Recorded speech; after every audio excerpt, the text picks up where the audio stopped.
Hey guys, welcome back to my YouTube channel. This is Ankush Sharma and you are watching my another new video. आज की video में मैं अपनी extreme के बारे में आपको पॉजिटिव्स और इसके नेगेटिव्स बताने वाला हूं। अगर आप भी परचेज़ करने की सोच रहे हैं तो पहले ही इन पॉइंट्स को माइंड में रख के चलें। जो मैंने पर्सनली फ़ील किया है वही मैं इसमें पॉइंट्स मेंशन करूँगा। कोई एडिशनल पॉइंट्स मेंशन वो मैं फ़र्दर जो मेरा एक्सपीरियंस होगा इसके साथ लॉन्ग टर्म में मैं वो शेयर करने वाला हूँ। ठीक है, तो उसके लिए आप चैनल सब्सक्राइब करके रख सकते हैं। अभी मैंने इसको 100 किलोमीटर्स चलाया, तो ये ना मेरा फर्स्ट इंप्रेशन ही होंगे बाइक के। ठीक है, तो सबसे पहले अगर मैं स्टार्ट करूँ, मैं इसके ना नेगेटिव से स्टार्ट करता हूँ। मेरे को जो इसमें नेगेटिव्स लगे हैं, सबसे पहले तो मेरे को जो इसमें नेगेटिव लगा है वो ना इसकी बिल्ड क्वालिटी है। और बिल्ड क्वालिटी भी अगर इसके प्राइस पॉइंट से देखी जाए तो ठीक है, बट ये जो पैनल्स है ना ये काफ़ी कमज़ोर है। मतलब इसकी प्लास्टिक की ना क्वालिटी वो इतनी अच्छी नहीं लगती मेरे को, क्योंकि मैंने ना ये जब बैटरी निकाली थी तब ये पैनल हाथ में लेके देखा था, तो इसकी कोई मेरे को ऐसी ख़ास क्वालिटी नहीं लगी। दूसरा, इसमें हीरो की फ़िट एंड फिनिश आप ये देख सकते हैं, यहाँ पे गैप कम है और यहाँ पे गैप थोड़ा ज़्यादा है। नॉर्मल आइज से ये पता भी नहीं चलता, बट बहुत सी ऐसी जगहें हैं जहाँ पे ये पैनल गैप है। और मोस्टली बाइक्स में ना यहाँ मीटर के यहाँ पे भी किसी में थोड़ा कम है, किसी में थोड़ा ज़्यादा है। दूसरा पॉइंट हो गया पैनल गैप्स। ठीक है, panel gaps, build quality.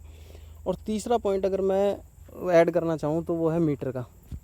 Metre ये देखिए, अभी डे लाइट कंडीशन में आपको अच्छे से दिख रहा है, मेरे को भी अच्छे से दिख रहा है अभी इस कंडीशन में, क्योंकि जो सन है ना वो उस साइड है, वो देखिए ऊपर की तरफ सन है, तो डायरेक्ट इस पर सनलाइट नहीं पड़ रही है, उस वजह से ये ठीक है। लेकिन अगर सन इस डायरेक्शन में हो ना, इसके मतलब बैक साइड में, तो ये डिस्प्ले बिल्कुल वाइट हो जाती है, क्योंकि ये आईपीएस डिस्प्ले नहीं है या जो भी है, मतलब इतनी एडवांस डिस्प्ले नहीं है ये। मैंने आज खुद फील किया है ये डिस्प्ले बिल्कुल ग्रेइश कलर की हो गई थी और कुछ इसमें दिख ही नहीं रहा था। और ऐसा नहीं है कि ये फुल ब्राइटनेस पे नहीं है, मैंने 100% ब्राइटनेस पे कर रखा है।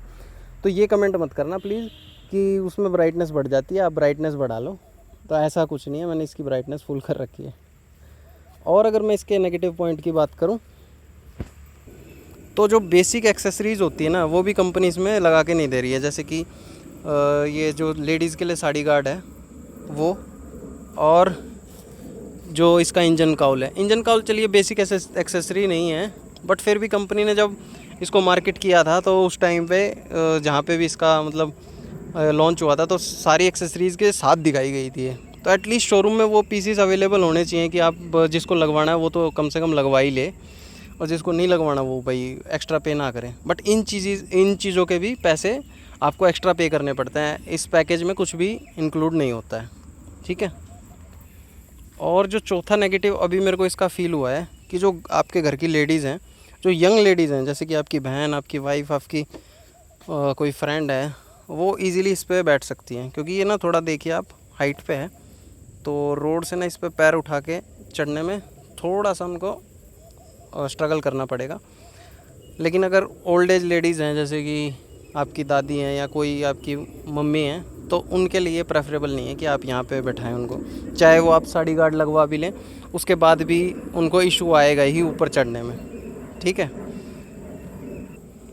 अभी तक जो नेगेटिव्स मेरे को फ़ील हुए हैं वो यही थे। चलिए अब मैं आपको इसके पॉजिटिव्स की बात कर लेता हूँ, पॉजिटिव्स के बारे में बता देता हूँ। पॉजिटिव्स जो मेरे को फ़ील हुए हैं, सबसे पहले तो इसके लुक्स, क्या किलर लुक्स है। लुक्स के मामले में तो ये बाइक कहीं कम नहीं है, एक नंबर के लुक्स है। उसके बाद अभी मतलब मेरे को कोई इसमें जैसे नई बाइक है तो वैसे भी कोई पैनल वगैरह की मतलब रैटलिंग साउंड या ऐसी कोई साउंड वगैरह इसमें नहीं आई है। ठीक है, दूसरा जो इसके लाइटिंग का सेटअप दिया हुआ है ना, कंप्लीट एलईडी फ्रंट में, डीआरएल्स इसके एलईडी इंडिकेटर्स, और पीछे टेल लाइट इसकी एलईडी, मतलब ये सेटअप ना अपने सेगमेंट में बहुत अच्छा है। ये लुक्स हो गए, लाइटिंग सेटअप हो गया। उसके बाद अगर मैं इसकी बात करूं, इसके इंजन की स्मूथनेस, अगर आपने शाइन वगैरह या होंडा की बाइक चलाई होंगी तो आप मान के चलिए उन जितना रिफ़ाइनमेंट तो मैं नहीं कह सकता कि बिल्कुल होंडा शाइन जैसा या वैसा रिफ़ाइनमेंट है, बट हाँ रिफ़ाइनमेंट है, काफ़ी अच्छा रिफ़ाइनमेंट है और रिमार्केबल रिफ़ाइनमेंट है, कोई ऐसा इशू नहीं है। और अगर मैं चौथा इसका पॉइंट दूं तो वो पॉइंट मेरे को लगता है इसकी ब्रेकिंग काफ़ी अच्छी है एबीएस की वजह से। पिछला टायर, हालांकि एबीएस वेरिएंट है तो इसमें कंबाइंड ब्रेकिंग नहीं है, जिसकी वजह से अगर आप पिछला ब्रेक उसमें लगाते हैं, अगर आप मतलब पैनिक ब्रेकिंग करते हैं ना, तो उस केस में स्किड करने का चांस रहता है, पिछला टायर स्किड हो जाता है। मैंने कम स्पीड में भी ये चीज़ फेस की है और नोटिस की है, ठीक है। बाकी ABS की वजह से फ्रंट टायर तो ऐसा स्किड नहीं होता है, बट हाँ अगर आप करना चाहें और कंपनी ये कहती है कि नहीं ABS में बिल्कुल स्किड नहीं होता है, तो कुछ पॉइंट पे आप ABS को भी फेल कर सकते हैं। फेल इन द सेंस मतलब आप मेन जो फीचर है ABS वो आपकी लाइफ सेविंग फीचर है और आपकी लाइफ बचनी चाहिए। ऐसा छोटी मोटी अगर आप उसमें रोड़ी बजरी या मिट्टी वगैरह पड़ी है उसमें अगर स्लिप भी हो जाते हैं तो उससे आपको थोड़ी हल्की बहुत चोट ही लग सकती है, उससे आपको कुछ ऐसी ज़्यादा फैटल इंजरी नहीं होगी।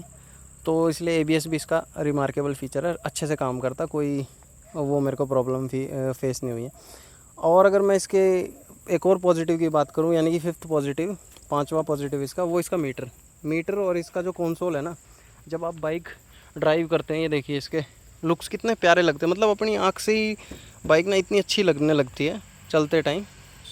और मीटर में भी इसके काफ़ी फ़ीचर्स हैं, जैसे कि क्लॉक वगैरह, ट्रिप A ट्रिप B, ठीक है, और ओडोमीटर, ये RPM मीटर ऊपर। अभी ये थोड़ा सा अभी इसकी पूजा हुई है तो मैं इसको हटाना नहीं चाहता, नहीं तो आपको और अच्छे से दिखा देता। तो मीटर भी इसका मतलब काफ़ी मेरे को इम्प्रेसिव लगा है, कोई ऐसी बाइक वो बात नहीं है। और अगर मैं इसके सिक्स्थ पॉजिटिव की बात करूं तो इसका प्राइस सेगमेंट में ना, मतलब बाइक इस प्राइस ब्रैकेट में लुक्स में दी बेस्ट बाइक है। आप मार्केट में चले जाइए, खुद सर्वे कीजिए, आपको पल्सर भी मिलेगी इसी सेगमेंट में। पल्सर इससे सस्ती है, पल्सर 125, वो एक लेजेंडरी डिज़ाइन है और काफ़ी टाइम से आ रहा है, बट आपको एक न्यू रिफ़्रेश्ड लुक चाहिए तो आप इसके लिए जा सकते हैं। बाकी हाँ, अगर आपको लेजेंडरी वही लुक कैरी फॉरवर्ड करना है तो आप वो पल्सर ले सकते हैं, पल्सर 125 जो नॉर्मल वेरिएंट आता है, ठीक है। उसमें लेकिन ना आपको माइलेज नहीं मिलेगी और पावर आपको ना उस लेवल की फ़ील नहीं होगी, क्योंकि वो ना बाइक मतलब हैवी ज़्यादा है और इंजन में उसके पावर उस हिसाब से कम है, ठीक है। मैंने खुद चलाई है, वो ना थोड़ी हार्श फील होती है, जैसे जब आप उसके जो गियर का रेशियो है वो इस टाइप से है कि मतलब छोटे गियर में भी ना आपको बार बार ऐसा लगता है कि गियर चेंज करना पड़ेगा। और उसका टॉर्क मतलब समझिए आप मेरी बात को, वो स्मूथ नहीं फील होती मेरे को जितना ये जैसे इसका गियर रेशियो एक्सटेंड हो जाता है। अगर आप मानिए फोर्थ और फिफ्थ गियर में भी आप इसको 30-35 की स्पीड में बिल्कुल ईजीली मैनोवर कर सकते हैं, कोई उसमें इशू नहीं है, ठीक है। और ये थे मेरे को जो इसके पॉजिटिव और नेगेटिव सभी फर्स्ट इंप्रेशंस में लगे हैं। अगर वीडियो पसंद आई हो तो वीडियो लाइक करें, चैनल सब्सक्राइब करें। चलिए मिलते हैं नेक्स्ट वीडियो में।